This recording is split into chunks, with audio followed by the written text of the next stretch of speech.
Hello friends, today I will discuss the parallel operation of the transformers.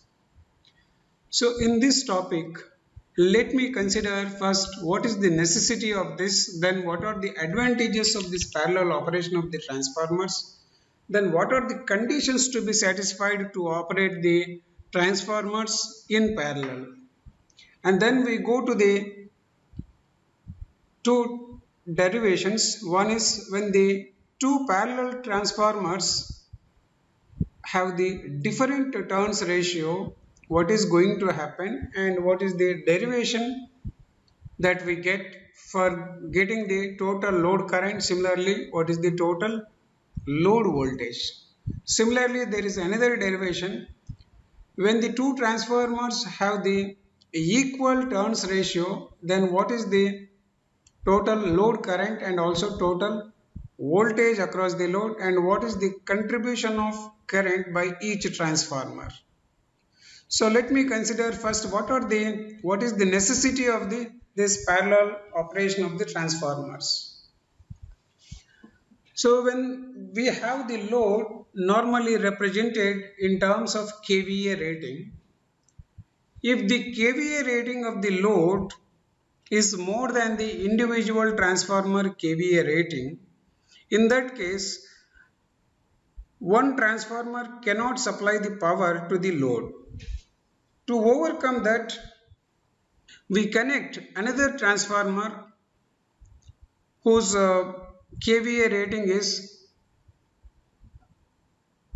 more than the load, or the more than the other transformer, or equal to the other transformer. So then, what are the advantages of parallel operation of the transformers?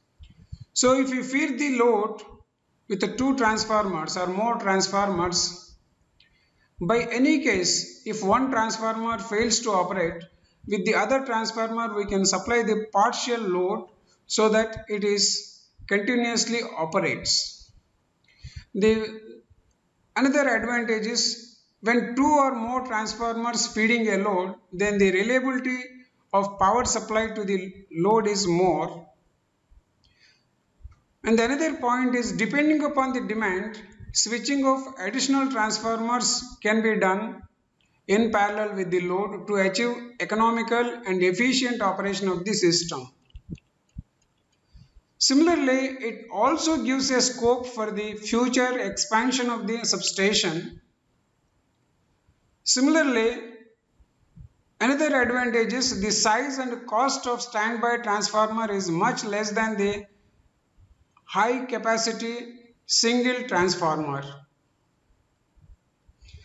So next, coming to the what are the conditions to operate two transformers in parallel to meet the load. So there are three conditions to be satisfied. One is the transformer's polarity must be same while connecting in parallel with the supply. The second one is transformation ratio of the transformers should be same. Third is equivalent impedances of the transformers should divide in inverse proportion to the current rating, that is the internal impedance drop of the transformers should be equal.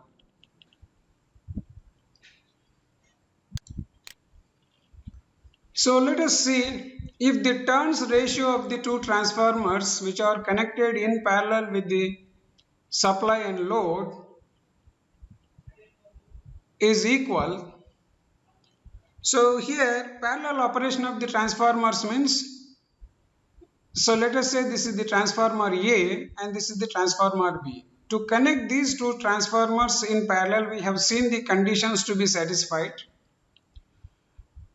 So the primary terminals of the transformer A and transformer B must be connected in parallel with the main supply like this. This is single phase AC supply, this is the line and this is the neutral.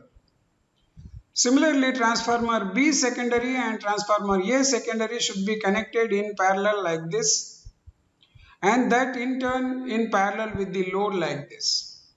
So if you look at the connections here, so this is the primary winding of the transformer A, this is the primary winding of transformer B, and this is the secondary of the transformer A, and this is the secondary of the transformer B. So secondary induced EMF in the transformer A we represent with EA, and the equivalent resistance of transformer referred to the secondary side is equal to RA bar.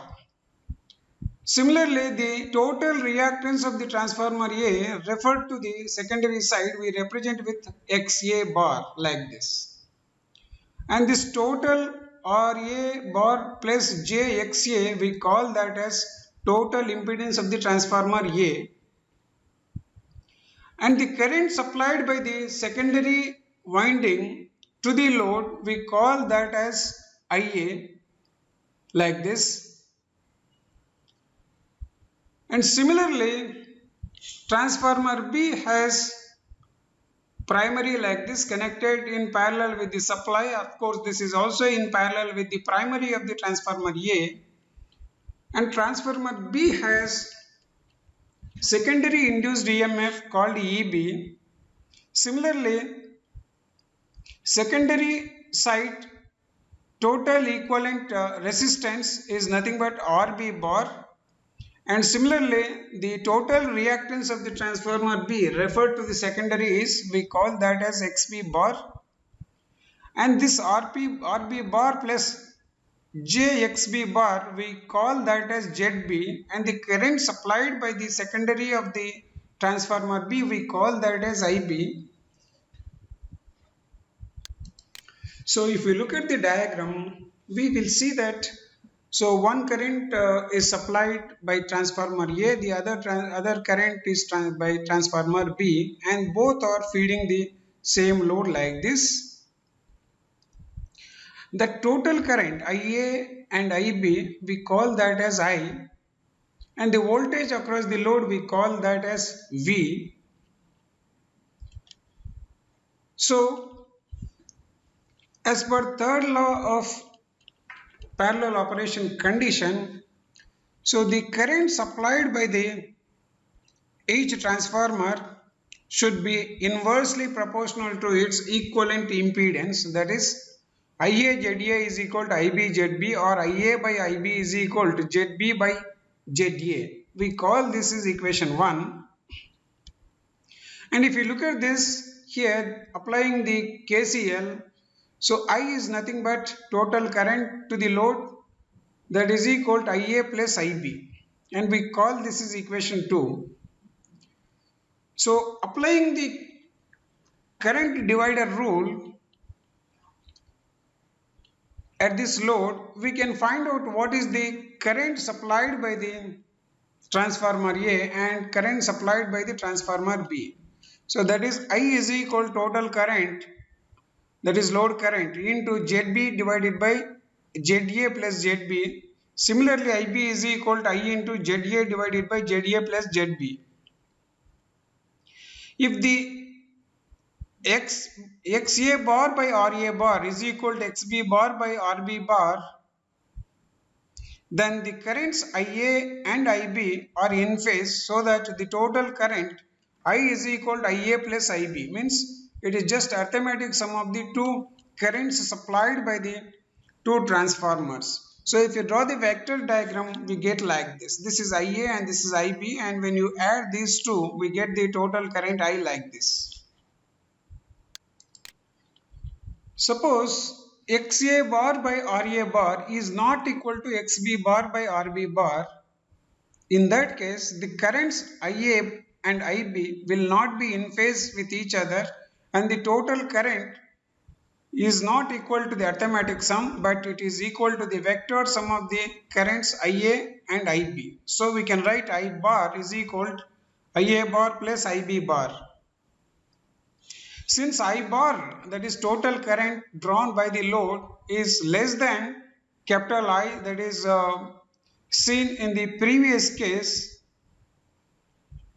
the load kVA is less than the sum of the kVA rating of the two transformers. So the rating of the transformers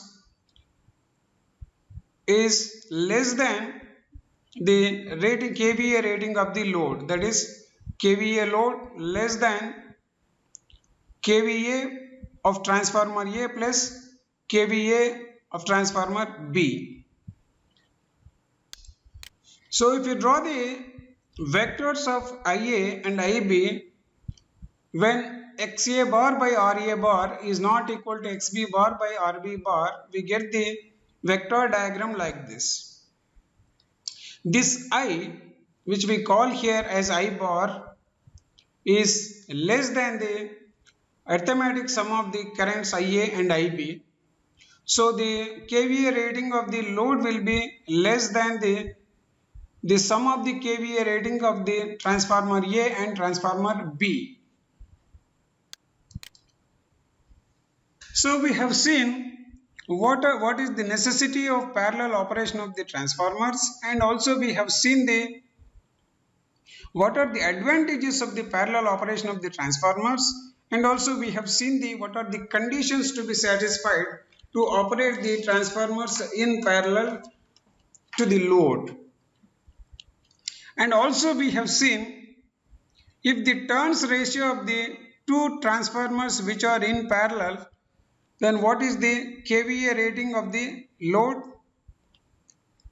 and also when the X by R ratios are different for the two parallel transformers, then what is the total current drawn by the load, and what is the kVA rating of the load, and what is the connection between the load kVA and the individual transformer kVA ratings.